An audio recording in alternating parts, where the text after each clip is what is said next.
सितंबर 2025 से देश में कई सारे नियम बदल गए हैं, जैसे एलपीजी सिलेंडर की कीमतें, ITR filing, credit card, Indian post CNG की कीमतें, जिनका असर हर घर और हर जेब पर पड़ रहा है।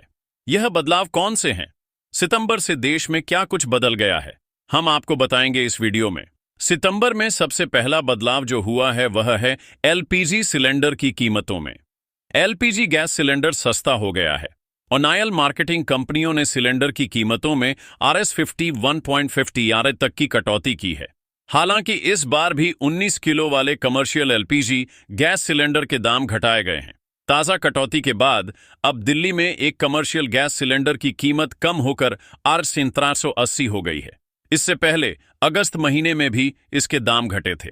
बता दें, कमर्शियल गैस सिलेंडर का इस्तेमाल होटल, रेस्टोरेंट और दुकानों में होता है, इसीलिए इसका सस्ता होना आम लोगों की जेब पर भी असर करता है।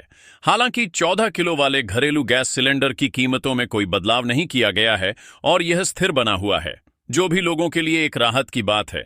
बता दें, यह नई कीमतें लागू कर दी गई हैं। दूसरा बदलाव भारतीय डाक के नियमों में हुआ है। सितंबर से डाक विभाग ने घरेलू डाक सेवा को स्पीड पोस्ट में शामिल कर दिया है, जिसका मतलब है कि अब आप कोई भी मेल स्पीड पोस्ट के जरिए ही भेज सकते हैं, साधारण डाक से नहीं। इसलिए अगर आप 1 सितंबर से देश के भीतर इंडिया पोस्ट के जरिए कोई भी रजिस्टर मेल भेजते हैं तो यह स्पीड पोस्ट के जरिए ही डिलीवर होगा।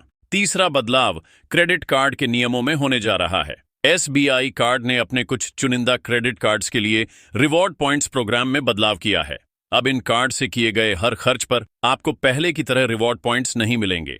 खास तौर पर अगर आप अपने क्रेडिट कार्ड का इस्तेमाल डिजिटल गेमिंग प्लेटफॉर्म जैसे कि ऑनलाइन गेम खरीदना या इन ऐप पर परचेस करने पर, या सरकारी वेबसाइट जैसे कि पासपोर्ट सेवा, सरकारी फीस जमा करना या बाकी चीजों पर अगर आप करेंगे तो आपको इन खर्च पर कोई रिवॉर्ड पॉइंट्स नहीं दिए जाएंगे। यानी पहले जिन पेमेंट्स पर पॉइंट्स मिलते थे, अब उन पर यह सुविधा बंद कर दी गई है। चौथा बदलाव आईटीआर फाइलिंग को लेकर हो रहा है। इनकम टैक्स ने इस बार टैक्स पेयर्स को राहत देते हुए आईटीआर भरने की डेडलाइन 30 जुलाई से बढ़ाकर 15 सितंबर 2025 कर दी थी। इसका फायदा यह हुआ कि जिन लोगों ने अभी तक अपना रिटर्न दाखिल नहीं किया था, उन्हें तैयारी और फाइलिंग के लिए अतिरिक्त समय मिल गया है। लेकिन अब यह बढ़ी हुई सीमा भी इस महीने पर खत्म हो जाएगी। यानी अगर आपने अभी तक अपना आईटीआर फाइल नहीं किया है तो 15 सितंबर तक हर हाल में इसे पूरा करना होगा। ऐसा न करने पर आपके ऊपर जुर्माना लग सकता है या फिर इनकम टैक्स की ओर से आपको नोटिस भी भेजा जा सकता है। इसलिए सभी टैक्स पेयर्स को सलाह है कि आखिरी समय तक का इंतजार न करें और समय रहते रिटर्न फाइल कर लें। पांचवा बदलाव हुआ है यूपीएस डेडलाइन में। राष्ट्रीय पेंशन प्रणाली यानी कि एनपीएस के तहत केंद्र सरकार के कर्मचारियों को एक नया विकल्प दिया गया है, यूनिफाइड पेंशन स्कीम चुनने का।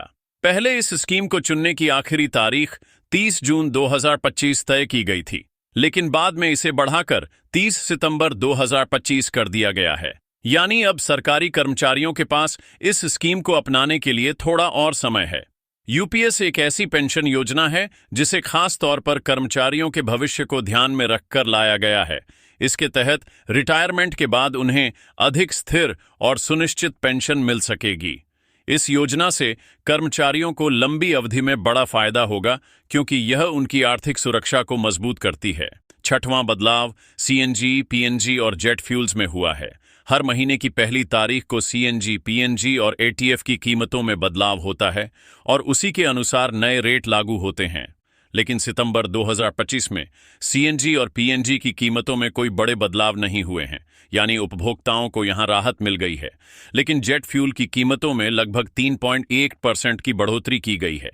जेट फ्यूल एयरलाइन का सबसे बड़ा खर्च होता है और इसकी कीमत बढ़ने का सीधा असर हवाई यात्रा पर पड़ता है।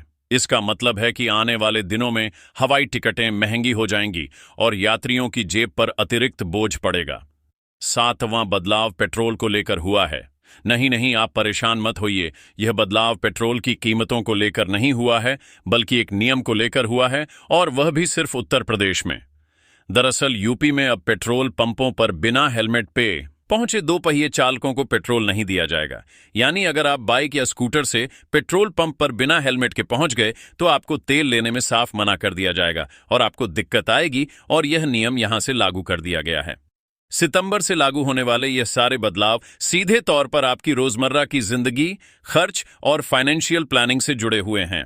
इसलिए जरूरी है कि इन नियमों को समय रहते समझ लिया जाए और अपनी प्लानिंग उसी हिसाब से इस पूरे महीने के लिए की जाए। इसलिए जानकारी हमने आप तक पहुंचाई है, ये आपको कैसी लगी? आप हमें कमेंट करके जरूर बताएं। बाकी तमाम खबरों के लिए आप देखते रहिए लोकमत हिंदी।